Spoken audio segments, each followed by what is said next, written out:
안녕하세요, 여러분. 저는 30년 경력의 미용 전문가 이연희입니다.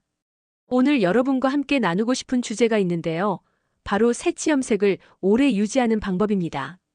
혹시 이 채널이 처음이신가요? 그렇다면 지금 바로 구독과 좋아요를 눌러주세요. 저는 앞으로도 여러분의 건강하고 아름다운 머릿결을 위해 미용 현장에서 30년간 검증된 실용적인 팁들을 계속 나눠드릴 거거든요. 특히 오늘 영상은 돈 한 푼 안 들이고 시작할 수 있는 방법들이라 끝까지 꼭 봐주시길 바랍니다. 혹시 이런 경험 있으신가요? 미용실에서 새치를 예쁘게 염색해서 나왔는데 2주일만 지나도 뿌리에서 새치가 자꾸 올라온다고 느껴지는 거 말이에요.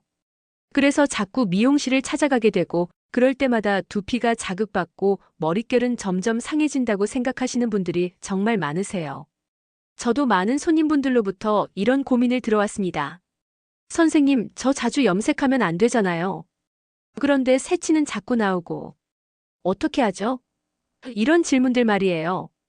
그런데 여러분, 좋은 소식이 있습니다. 실제로 전문 논문과 미용학 연구에 따르면 집에서 할 수 있는 간단한 생활 습관만으로도 염색 주기를 2배 이상 늘릴 수 있다는 거예요. 오늘은 저도 현장에서 실제로 추천하고 있는 3가지 과학적 방법을 여러분께 알려드리겠습니다. 먼저 첫 번째 방법부터 시작해 볼게요.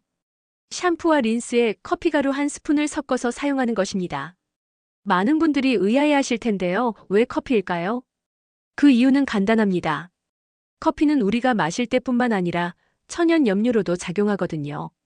커피에 함유된 탄닌 성분이 머릿결에 자연스럽게 색소를 입혀주는 거죠. 특히 검은색이나 갈색 염색을 하신 분들에게 효과가 좋습니다. 제 단골 손님 중에 박순옥님이라는 분이 계셨어요. 70대 중반이신데 원래는 2주마다 새치 때문에 미용실을 오셨어요. 그런데 제 조언을 따라 3개월 전부터 집에서 커피 가루를 샴푸에 섞어 사용하기 시작하셨거든요. 그 결과 3주차에는 새치가 거의 눈에 띄지 않으셨다고 하세요. 4주차까지도 자연스러웠다고요. 방법은 아주 간단합니다. 매일 아침 사용하시는 샴푸에 원두 커피가루 약 1스푼을 섞으시고 린스에도 같은 양을 섞어주세요. 처음에는 손에 약간 색이 묻을 수 있지만 이건 자연스러운 색소일 뿐이니까 전혀 해로울 게 없습니다. 그리고 며칠 지나면 적응되실 거예요. 이제 2번째 방법을 말씀드릴 텐데 이건 좀 더 적극적인 방법입니다. 염색약을 사용하실 때 비타민C 분말을 조금 섞는 것이에요. 염색약에 뭔가를 섞다니 그게 괜찮을까? 이렇게 생각하실 분들도 있을 것 같은데요. 걱정 마세요. 저도 처음엔 그랬거든요. 하지만 미용학 전문가들의 연구에 따르면 비타민C의 항산화 성분이 염료 분자가 산화되는 것을 막아주기 때문에 색이 훨씬 오래 유지된다고 했습니다. 쉽게 말해서 색이 변하고 퇴색되는 건 시간이 지나면서 산화작용 때문이거든요. 마치 사과를 깎아두면 시간이 지나면서 갈색으로 변하는 것처럼요. 비타민C가 그 산화를 늦춰준다고 생각하시면 됩니다. 제 다른 손님인 이미경님이라는 분은 70대이신데요. 예민한 두피 때문에 자주 염색을 할 수 없으셨어요. 그래서 처음 염색할 때부터 제가 비타민C 분말을 천천히 섞어서 시술해드렸습니다. 결과는 놀라웠습니다. 보통 4주차면 시작되는 퇴색이 8주차까지 눈에 띄지 않으셨다고 하셨거든요. 심지어 두피 자극도 적었다고요. 사용 방법은 이렇습니다. 가루형 비타민C 약 0.5스푼 정도를 준비하시고 미용실에서 염색약을 섞을 때 천천히 넣어주세요. 반드시 미용 전문가와 상담하시고 하는 게 좋습니다. 혼자 집에서 하실 때는 염색약에 정말 조금만 섞으세요. 이제 3번째이자 가장 간단한 방법입니다. 염색 후 마지막 헹굼을 탄산수로 해주는 것이에요. 헹굼인데 뭐가 중요할까? 이렇게 생각하실 수도 있지만 사실 마지막 헹굼이 염색 효과를 결정하는 가장 중요한 단계입니다. 탄산수에 함유된 약산성 성분과 이산화탄소가 머릿결의 큐티클층을 정돈해주거든요.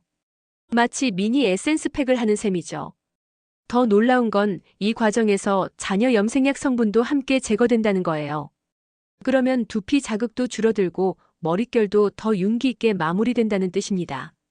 제 경험상 가장 효과를 봤던 손님은 김영미님이라는 80대 초반 분이셨습니다.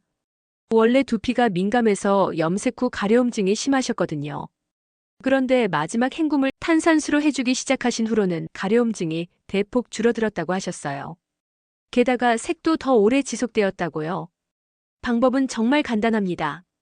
미용실에서 염색을 다 끝내신 후 마지막에 헹굼할 때 일반 물 대신 미온의 탄산수를 사용하시면 됩니다. 너무 찬 탄산수는 피하시고 실온 정도의 탄산수를 준비해 가시는 게 좋습니다. 여러분, 이 세 가지를 모두 함께 실천하면 어떻게 될까요? 저의 경험상 염색 주기를 정말로 2배까지 늘릴 수 있습니다. 원래 2주마다 오시던 분들이 4주마다 오셔도 되고 한 달마다 오시던 분들은 2개월까지도 충분히 버티실 수 있었거든요. 더 중요한 건 이렇게 되면서 두피 자극이 줄어들고 머릿결도 건강해진다는 거예요. 자주 염색하지 않으니까 당연하겠죠? 여러분, 세치 관리가 꼭 비싼 비용과 빈번한 미용실 방문으로만 가능한 건 아닙니다. 집에서 할 수 있는 작은 실천들이 모여서 큰 변화를 만들 수 있거든요. 오늘 알려드린 커피, 비타민C, 탄산수, 이 세 가지는 모두 저희 주변에서 쉽게 구할 수 있는 것들입니다. 비용도 거의 들지 않으면서 과학적 근거에 기반한 방법들이에요. 혹시 이 영상이 도움이 되셨다면 구독과 좋아요도 부탁드립니다. 앞으로도 여러분의 건강하고 아름다운 머릿결을 위한 유용한 정보들을 계속 나눠드리겠습니다. 감사합니다.